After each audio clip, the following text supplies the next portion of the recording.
எல்லாருக்கும் வணக்கம். நாங்கள் இன்றைக்கு எங்கே வந்திருக்கிறோம்னு சொன்னால், இன்றைக்கு ஒரு முயற்சியாளர் ஒரு ஆளை வந்து சந்திக்க வந்திருக்கிறோம். அவள் வந்து பெரிய அளவில் கதைக்க மாட்டா, ஆனால் நல்லா பாட்டு பாடுவாள்.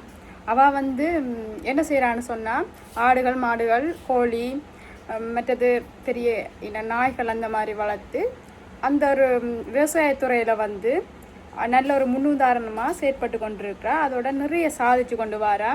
அவள் செய்கிற வேலை வந்து கஷ்டம்தான், சரியான கடுமையான வேலை செய்கிறா, இருந்தாலும் நிறைய சம்பாதிச்சு கொண்டிருக்கிறான். நாங்கள் சொன்ன தொழில் முயற்சியாளர் இவள் வந்து சரியான கூச்ச சுபாவம் உள்ளவா, அதால் வந்து கதைக்க மாட்டா, ஆனால் நல்லா பாட்டு பாடுவான்னு சொல்லியிருக்கிறான். சரி பார்ப்போம், அவளோட பாட்டை பார்ப்போம். அதோட அவளோட முயற்சிக்கு எங்களுடைய வாழ்த்துக்கள். இந்த காலத்தில் வந்து இப்படி ஒரு பெரிய ஒரு முயற்சி எடுக்கிறது சரியான கஷ்டம். அந்த கஷ்டத்துலேயும் துன்பத்துலேயும் சளைக்காமல் அதில் முயற்சி செஞ்சு அதில் வெற்றியும் பெற்று வாரா. வந்த உடனே சொன்னவா தான் வந்து இந்த தொழில் முயற்சி செய்கிறேன், எனக்கு நல்ல வருமானம் பெறுது, ஆனால் வேலை வந்து சரியான கஷ்டமாக இருக்குன்னு சொன்னவா. ஸோ இப்படி மக்களோட வந்து போகிறது பழகிறது இதெல்லாம் வந்து எனக்கு ரொம்பவும் பிடிச்ச ஒரு விஷயம். ஸோ இவா வந்து நாங்கள் அறிமுகப்படுத்தி கொண்டு இவாட பாட்டை வந்து கேட்போம். உங்களோட பேர் என்ன? சுதாஜினி. ஓகே. எனக்கு ஆடு மாடு வளர்க்குற தொழில் செய்ய பிடிச்சமான தொழில் தான், இருந்தாலும் கொஞ்சம் கஷ்டமானது. நான் என்ன செய்வேன், பாட்டுகள் கேட்குறது, இப்போ ஃப்ரீயான டைமில் பாட்டு கேட்குறது, பாட்டு பாடுறது, அதில் எனக்கு கொஞ்சம் ஆறுதல். அப்போ பிரியா கேட்குறது பாட்டு கொஞ்சம் பிடிச்சி காட்டுறேன். பிரியா கேட்குது, இங்கே ஆடு மாடு வளர்த்து இங்கே அக்ரினேயாக போயிட்டு தானே பிரியா? சரி ஓகே, சரி உங்களோட பாட்டு இருக்கா படி இங்கே கேட்போம். குயில் பாட்டு வந்தது இளமானே, அது கேட்டு செல்வதெங்கே மனம் காணே, இன்று வந்த இன்பம் என்னவோ, அதை கண்டு கண்டு அன்பு பொங்கவோ, குயிலே இனி நான் தானே, இனி அது என்றாகும். குயில் பாட்டு வந்தது இளமானே, அத்தை மகன் கொண்டாட பித்து மனம் திண்டாட அன்பை எண்ணி நெஞ்சில் சுமப்பேன். ஓஹோ புத்தம்புது செண்டாகி மெத்தை சுகம் உண்டாக அத்தனையும் அள்ளி கொடுப்பேன். ஓஹோ மன்னவனும் போகும் பாதையில் வாசமுள்ள மல்லிகைப்பூ மெத்தை விரிப்பேன். உத்தரவு போடும் நேரமே முத்து நகை பெட்டகத்தை முந்தி திறப்பேன்.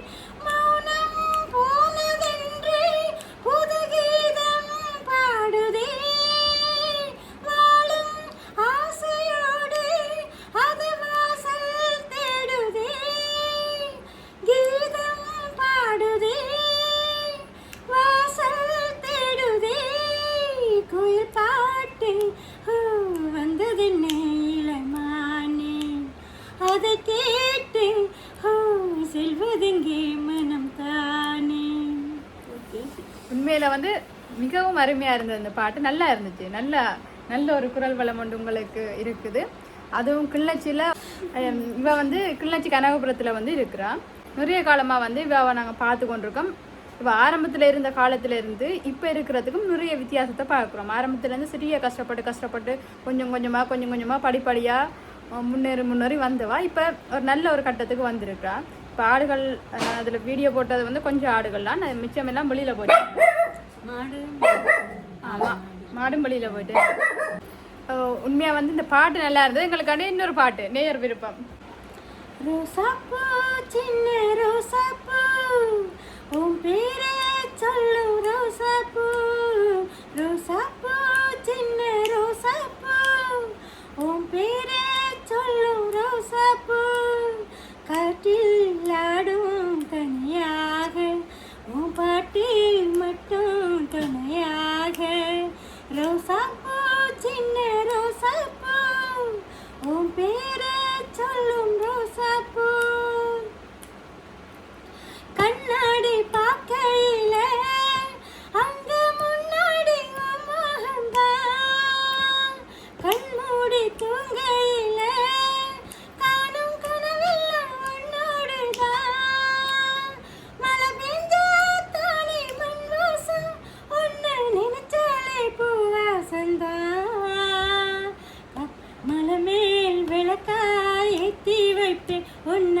மரம் போல் மனசில் மாட்டி வைப்பேன் ரோசாப்பூ சின்ன ரோசாப்பூ உன் பேரை சொல்லும் ரோசாப்பூ காற்றில் ஆடும் தனியாக உன் பாட்டு மட்டும் துணையாக.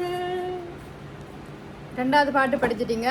இதுவும் நல்லா இருக்கு, நல்ல பாட்டு, நல்ல நல்ல குரல் வளம்.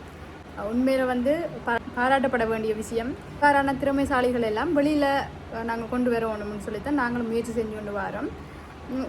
உங்களுக்கும் இவருடைய முயற்சி மற்றும் இவருடைய பாடல்கள் வந்து பிடிச்சிருந்தா நீங்கள் அதை வந்து பகிரலாம். மற்றது வந்து நீங்கள் எவ்வளோ காலம் அந்த ஆடுகள் வளர்க்குறீங்க?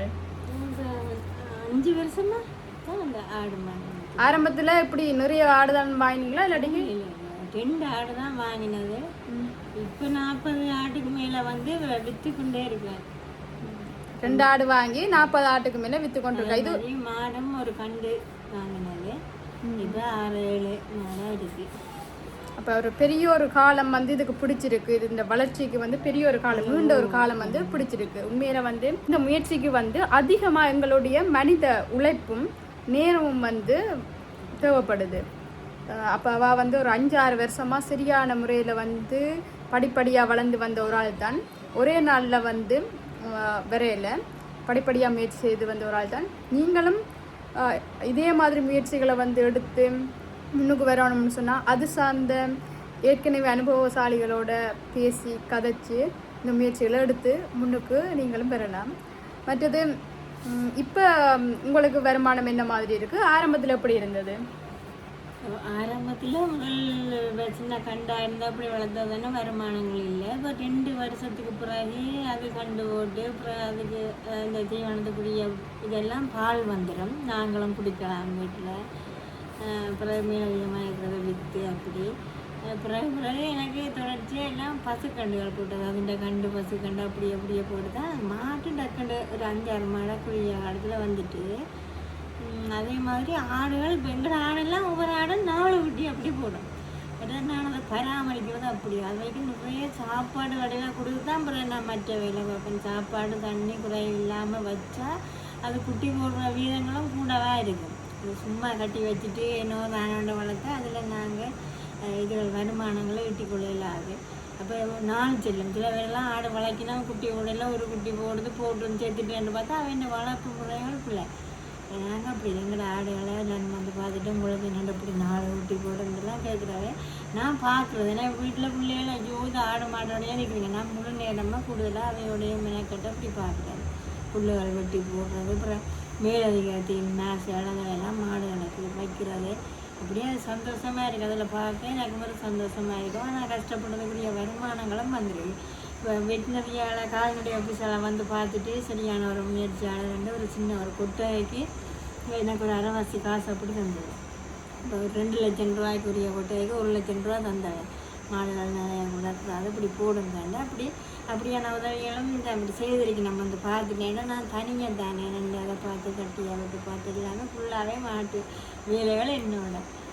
இப்போ அதை நான் சந்தோஷமாக செய்து கொண்டு இருக்கிறேன், பிரச்சனை இல்லை. இதுவரை காலமும் இந்த முயற்சி எடுத்த காலத்துலேருந்து முழுக்க வேலையெல்லாம் நீங்களாம் மட்டும் செய்கிறீங்களா இல்லை வேறு ஆக்களை? மாடு நான் தனியாகவே தான். இப்போ மாடு கொட்டை துப்புரவாக்குறது, ஆட்டு கொட்டை துப்புரவாக்குறது, ஆட்டு கொட்டை துப்புரவாக்குறதுக்கு பிள்ளைகள் இப்போ இருந்துட்டு எப்போயாவது சும்மா இருக்கைகளை வந்து செய்திருவினா மற்றபடி முழுவதுமாக நான் தான். மற்ற வேறு இப்போ வீட்டு வேலைகள் சமையல் அதுகளெல்லாம் அவை பார்த்துக்கொள்ளுவினோம். இதுக்கு முழு நேரமாக இல்லைன்னா நாங்கள் ஆக்கள் வச்சு தான் செய்யணும். இப்போ நான் அந்த வேலை செய்யணும். ஆனபடியாக அந்த வேலை ஃபுல்லாகவே நான் செய்திடுவேன். குறிப்பிட்ட நேரத்துக்குள்ள முடிச்சுட்டு மத்தியான வேலை கொஞ்சம் டெஸ்ட்டாக இருக்கலாம். அப்புறம் பின்னேரம் மேசைகளை வச்சு சாப்பாடு வைக்கிறது, கட்டுறது, பின்னேரம் பால் எடுக்கிறது அப்படி வேலைகள் தொடங்கிடும். 6-7 மணியோட சரி எல்லாம் முடிச்சுட்டு பிறகு வந்து கொடுத்துருவேன். நீங்கள் என்ன சாப்பாடுகள் வந்து வைக்கிற? நீங்கள் புல்லு மட்டும்தானா இல்லாட்டி வேறு எதுவும் சாப்பாடுலாம்? நான் புல்லு வலிப்பு இருக்கிற காலத்தில் இப்போ வயலெல்லாம் மிதச்சு மாடெல்லாம் கட்டிட்டுனோம்னா மாடு வழியில் போகலாத. ஆனால் நிறைய புல்லுகள் இருக்கும் வயலுக்கு. அப்போ நான் அதை கஷ்டப்பட்டு நிறைய வெட்டி கொண்டு வந்தே போட்டுட்டு பின்னேரமாக மற்ற அந்த மேசு என்று சொல்கிற அதுகளை வாங்கி இப்போ அதுக்குரிய இதுகளை வைப்பேன். அதெல்லாம் மாடுகள் உடைஞ்சி போகாமல் மெலிஞ்சு போகாமல் இப்போ கட்டுற சீசன்லேயும் மாடு நல்லா இருக்கும். தேவையான புட்டு வயலுக்குள்ளே இருக்கும். இப்போ சில பேருக்கு வந்து அதையெல்லாம் வெட்டி அறுத்து போடுறதுக்கு கஷ்டம் பஞ்சு. அப்போ அதனால் அப்படியே மாடை இனி இப்போ வயல் வெட்டி முடியக்கலாம், அதுக்கு நல்ல தீவனம் கிடைக்கும். நானும் அப்படி இல்லை, அவருக்கு நெடுக அந்த மாட்டை உடைய விடாமல் அப்படியே வச்சு கொடுக்குறாரு.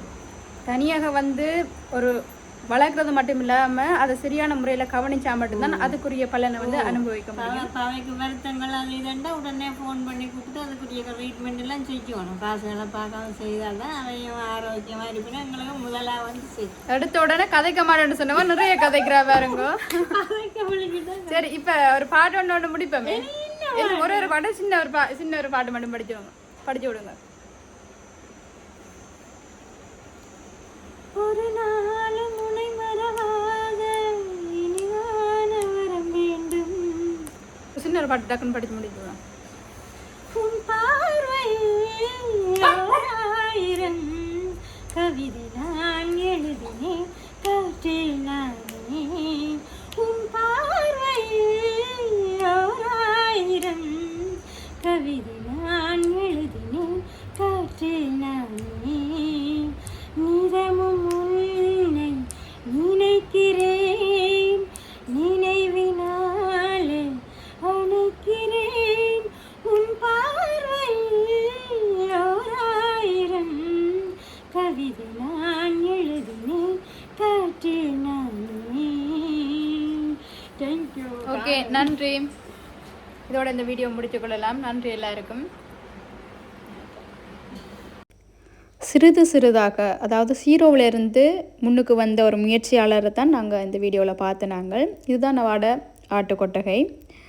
அவள் இன்னும் வந்து பல மடங்கு வளரணும். இதில் வந்து நிறைய ஆடுகள் வெளியில் போயிட்டு, மற்றது மாடுகளும் வளர்க்குற அதுவும் வந்து வெளியில் போயிட்டுது. அதில் வந்து ஒரு வீட்டையே வந்து ஒரு பண்ணை மாதிரி தான் ஆக்கி வச்சிருக்கணும். சுற்றி மரங்கள், புல்லுகள், வடிவான டிசைன்களோட நல்ல வடிவாக வச்சிருக்கணும். எங்களோட தனித்தி சார்பாக இந்த முயற்சியாளருக்கு வாழ்த்துக்கள். எங்களுடைய சேனலை வந்து ஃபாலோ பண்ணி பாருங்கள். இது போன்ற பல சுவாரஸ்யமான வீடியோக்களோட அடுத்த வீடியோவில் சந்திப்போம். நன்றி, வணக்கம்.